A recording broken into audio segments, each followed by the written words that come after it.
সবাই কেমন আছো? আশা করি সবাই খুব ভালো আছো, সুস্থ আছো। আমিও খুব ভালো আছি। ইচ্ছা কথার আরেকটা নতুন ভিডিওতে তোমাদের সব্বাইকে অনেক অনেক অনেক স্বাগত। আর দেখতেই পাচ্ছ একতলা পিঠে নিয়ে চলে এসেছি। এটা হচ্ছে আমার মায়ের হাতের তৈরি গুড় পিঠে। এটা জন্মাষ্টমীর পরেই তৈরি হয়েছে। মা হচ্ছে আমাকে এটা তৈরি করে দিয়েছে আমি যখন কোয়ার্টারে আসবো তো নিয়ে আসার জন্য। তো মা এক থালাই তৈরি করে দিয়েছে। আর দেখো পিঠেগুলো এত নরম আর এত সুন্দর হয়েছে। তো চলো এই পিঠের রেসিপিটাই আজকে তোমাদের সাথে শেয়ার করবো, আশা করছি ভালো লাগবে। তো এক থালা পিঠের এত এতটাই মানে সুন্দর আর এতটা নরম, কীভাবে তৈরি হলো আর এত মানে সুন্দরভাবে ফুলেছে, তোমরা না দেখলে বিশ্বাস করবে না। তো খুব সামান্য উপকরণই লেগেছে, খুব বেশি কিছু উপকরণ না, ঘরে থাকা সমস্ত উপকরণ দিয়েই তৈরি হয়ে যাবে। তো চলো এবার দেখে নেওয়া যাক। প্রথমেই হালকা উষ্ণ গরম জলে আমুল দুধ ভালো করে গুলে নিতে হবে। এবারে এটা গরুর দুধও দেওয়া যেতে পারে, তবে আমুল দুধ হলে বেশি মানে টেস্টটা বেশি হবে। তো এখানে যাই হোক, মা দুধটা নিয়ে নিচ্ছে, ভালো করে গুলে দিয়ে দিচ্ছে। পরিমাণ মতো দুধ নিয়ে নেবে, গরম জলে ভালো করে নেড়ে নেবে যাতে ডেলা না হয়। এবারে দিতে হবে সুজি, এখানে পরিমাণটা দেখে নিতে হবে। আর তার আগে দুধের মধ্যে দিয়ে দিতে হবে কিছু বাতাসা। তোমরা চাইলে চিনিও ব্যবহার করতে পারো, এখানে চিনিও দেওয়া হবে, তবে বাতাসার পরিমাণটা একটু বেশি দেওয়া হবে। এই যে চিনিটা অল্প দিয়ে দেওয়া হলো, আর নুনটাও একটু দিয়ে দেওয়া হলো। এবারে এতে দেওয়া হবে গুড়, এটা হলো তালের গুড়। এখানে তালের গুড় মানে অনেকটা পরিমাণেই আছে, তবে এত তো না, এখান থেকে সামান্য পরিমাণে গুড় নিয়ে দেওয়া হবে। এই গুড়টা হচ্ছে আমাদের গ্রামে বিক্রি করতে এসেছিলো, তো ওনার কাছ থেকেই নেওয়া। এবারে সুজির পরিমাপটা তোমরা ভালো করে দেখে নাও। সুজিটা প্রায় আমাদের হিসেব অনুযায়ী 1 বাটি, এবার সেটা কম বেশি তোমরা নিতে পারো। এখানে সুজিটা এইরকম পরিমাণে দেওয়া হলো, যতটা পরিমাণ পিঠে করবে সেই রকম অনুযায়ী সুজিটা নিয়ে নিতে পারো। এটা হলো এবারে দুধের মধ্যে দিয়ে দেওয়া হবে। এবারে এটাকে ভালো করে মানে নাড়তে হবে। তো সুজি আর এই যে ময়দা নিতে হবে, শুধু সুজি না ময়দাও নিতে হবে। এখানে ময়দাটাও পরিমাণ অনুযায়ী তোমরা নিয়ে নেবে। এখানে মা হাফ বাটির মতো মানে ময়দা নিচ্ছে। তো আমাদের এই সুজি 1 বাটি আর 1.5 বাটির মতো ময়দা নিয়ে মোটামুটি কত বলবো 30-35টার মতো মিনিমাম সাইজের গুড় পিঠে তৈরি হয়েছিল। এবারে তোমরা যদি কেউ কম বেশি করতে চাও তাহলে সেই অনুযায়ী সুজি আর ময়দার মিশ্রণটা মানে পরিমাণটা সেই অনুযায়ী তোমরা বুঝে নিয়ে নেবে। কম বেশি করতেই পারো, যেমন ময়দা পরিমাণ নেবে, যেমন সুজির পরিমাণ নেবে, তেমনই মানে বেশি নিলে বেশি পিঠে হবে আর কম নিলে কম পিঠে হবে। তবে হ্যাঁ, একটা পরিমাণ অনুযায়ী সুজি ময়দার মিশ্রণটা তৈরি করতে হবে। তো এবার এটাকে ভালো করে মা হাত দিয়ে আর কি ম্যাশ করে নিচ্ছে। তো এটা হাত দিয়ে করলেই বেশি ভালো আর কি, চামচ দিয়ে করলে আবার মানে কি বলবো একটু দানা দানা থেকে যাবে। তো এবারে নুনটা আরেকবার একটু দিয়ে দেওয়া হলো, নুনটা আগেও দেওয়া হয়েছিল, আবার একটু দেওয়া হলো। তো হাত দিয়ে করলে এটা আর কি অনেকটা ভালোভাবে তাড়াতাড়ি গুলে যায়।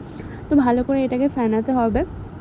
আর এটা এই মানে এই যে মিশ্রণটা, এটাকে প্রায় ভালো করে মিশিয়ে 2 থেকে 3 ঘন্টার মতো রাখতে হবে, রেস্টে দিতে হবে। কারণ সুজি জিনিসটা মানে সুজিটা ফুলবে, তো সেক্ষেত্রে ভালো করে আর কি সময় নিয়ে এটাকে ভালো করে মেশাতে হবে, যাতে এই যে গোল গোল দানা দানাগুলো দেখছো ওটা যাতে একদম না থাকে, একদম যেন মিশ্রণটা একদম মানে স্মুথ হয়।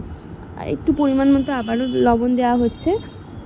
তো মাঝে মাঝে আর কি একটু নেড়েচেড়ে ভালো করে লবণের পরিমাণ দিয়ে দেওয়া হচ্ছে। এবারে দেওয়া হবে মৌরি।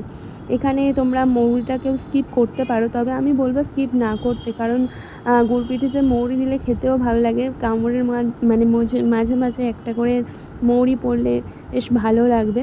তো মৌরিটা দিয়ে ভালো করে একদম স্মুথ ব্যাটার তৈরি করতে হবে। ব্যাটারটা যাতে কোনো রকমের মানে দানা দানা যেন না থাকে, বা ওই যে সুজি যে একদম মানে অনেক সময় দানা দানা মতো হয়ে যায় না, গোল পাকিয়ে যায়, তো ওই রকম যেন না থাকে, একদম পুরো মিহি করতে হবে। আর এবারে গুড় দেওয়া হচ্ছে। গুড়টা অনেকটাই দেওয়া হবে না, মানে পরিমাণ মতোই দেওয়া হবে। এখানে যেহেতু অনেকটা আছে, তো আমি তাই বললাম এটা হচ্ছে তালের গুড়।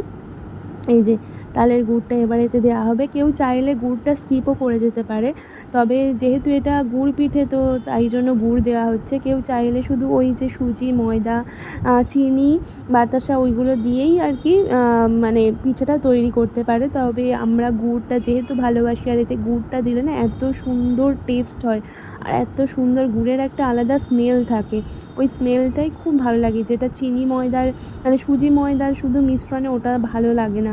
অনেকের ওটা পছন্দ, কিন্তু আমাদের একটু গুড়টা বেশি পছন্দ, তো ওই জন্য আমরা গুড়টা দিয়ে ভালো করে নাড়িয়ে চাড়িয়ে নেব।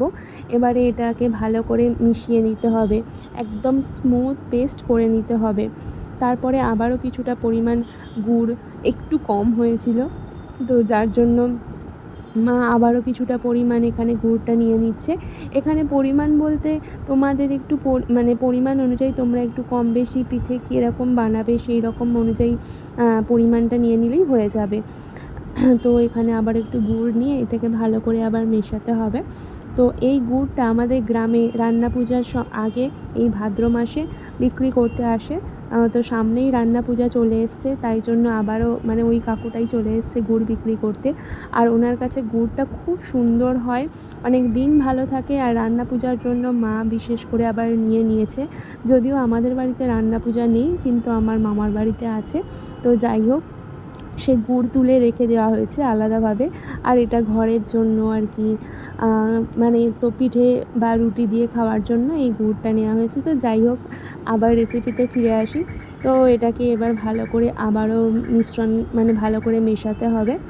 এই যে মা এখন ভালো করে মেশানোর জন্য আবারও চামচটা রেখে দেবে, দিয়ে এবার হাত দিয়ে এটাকে মেশাবে, একদম মিশিয়ে মানে যাতে কোনো রকমের একদম দানা না থাকে, একদম স্মুথ পেস্ট করে নিতে হবে।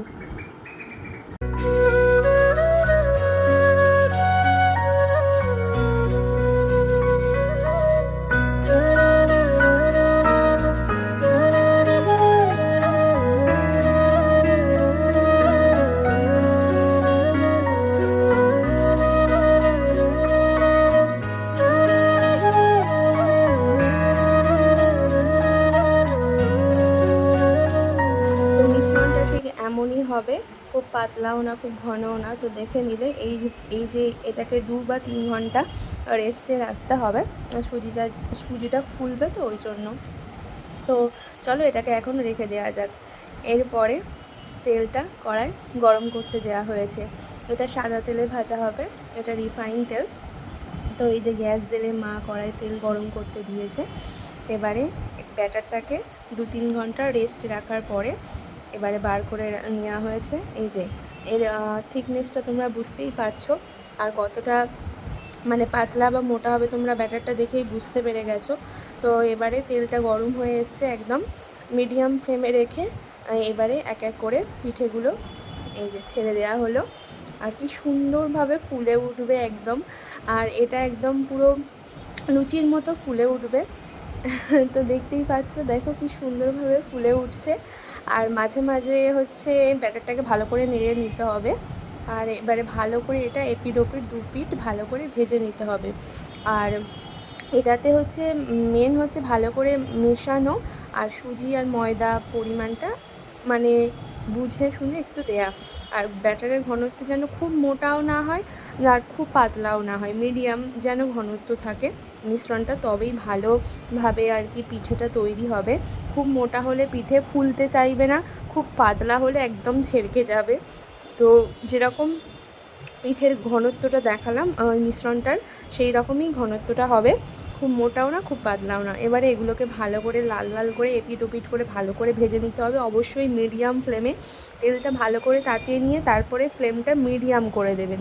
তারপরে ভালো করে এপিট ওপিট করে হালকা, যেহেতু গুড় আছে তো লাল হবে, তো একটু লালচে লালচে করে একদম। কেউ আবার খুব কড়া খেতে পছন্দ করে না, অনেকে আবার ওই যে গুড় পিঠের চারিদিকে যে লাল লাল কড়া কড়া মতো হয় ওগুলো খেতে খুব ভালোবাসি, আমি তো ভীষণ ভালোবাসি। তো মায়ের হাতের গুড় পিঠে এই যে হয়ে গেল। এবার এক এক করে গুড় পিঠে ভাজা শুরু হবে, আর তেলটা ভালো করে ছেঁকে নিতে হবে। পারলে কেউ মানে ওই যে অন্য একটা পেপারের ওপরে রেখে, মানে অয়েল সোপিং যে পেপারগুলো হয় তাতে রাখতে পারো। তো টিস্যু পেপারে রাখতে পারো, বাট আমরা এখানে স্টিলের থালার ওপরেই রেখেছি। আর এর আগে প্রথমের ওই যে গুড় পিঠেটা আছে, তো এবারে হচ্ছে পিঠে থেকে আবার একটা করা হবে। তো তার আগে হচ্ছে মানে ওই যে কি বলে, হ্যাঁ পিঠেটা ঠাকুরের দেওয়া হয় না, মানে গ্যাসের দেওয়া হয়, তো ওটা আর একটু পরেই দেওয়া হবে। তো মা বললো আর একটা ভেজে নিই, তো তারপরেই দেওয়া হবে। তারপরে এটাও আবার খুব সুন্দরভাবে ফুলে উঠেছে, কত সুন্দর লাগছে। এই পিঠেগুলো যখন ফুলে ওঠে না, তখন যেন মনে হয় যে না সত্যি মানে ব্যাটারটা ভালো হয়েছে আর পিঠে করাটাও সার্থক হয়েছে। এত সুন্দরভাবে মুচমুচে করে মানে ভাজা হয়েছিল, খেতেও অসাধারণ হয়েছিল। দেখো কি সুন্দর হয়েছে।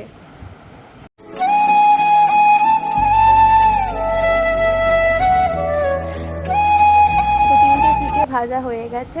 এবারে ওই যে উনুনে দিতে হয় পিঠে, তো ওই আগ পিঠেটা উনুনে এবারে মা দিয়ে দেবে, মানে গ্যাসে আর কি দিয়ে দেবে।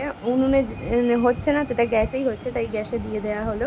আর এই যে এতগুলো পিঠে তারপরে একের পর এক ভাজা চলছে হচ্ছে। তো কেমন লাগলো তোমাদের, কার কার গুড় পিঠে খেতে পছন্দ অতি অবশ্যই কমেন্টে জানিও। আর কেমন লাগলো গুড় পিঠের রেসিপি কমেন্টে অতি অবশ্যই জানিও। আর এই যে একের পর এক তোলা হয়ে যাচ্ছে, আর এত সুন্দর মুচমুচে নরম, মানে এদিকে মুচমুচেও হয়েছে আর ভিতরটা খুব সুন্দর নরমও হয়েছে। তো দুর্দান্ত খেতে হয়েছিল। তোমরাও একবার ঘরে তৈরি করো, আর হ্যাঁ তোমরা করো, অতি অবশ্যই ঘরে তৈরি করো জানি। তো মা যেহেতু করেছে রেসিপিটা, তাই তোমাদের সাথে একবার শেয়ার করে দিলাম। তো ভালো লাগলে চ্যানেলটা প্লিজ অতি অবশ্যই লাইক করো, সাবস্ক্রাইব করো, পাশে থেকো। তো আজকের মতো এই পর্যন্ত রেসিপিটা, পরে আবার একটা কোনো নেক্সট ব্লগে তোমাদের সাথে দেখা হবে। টাটা।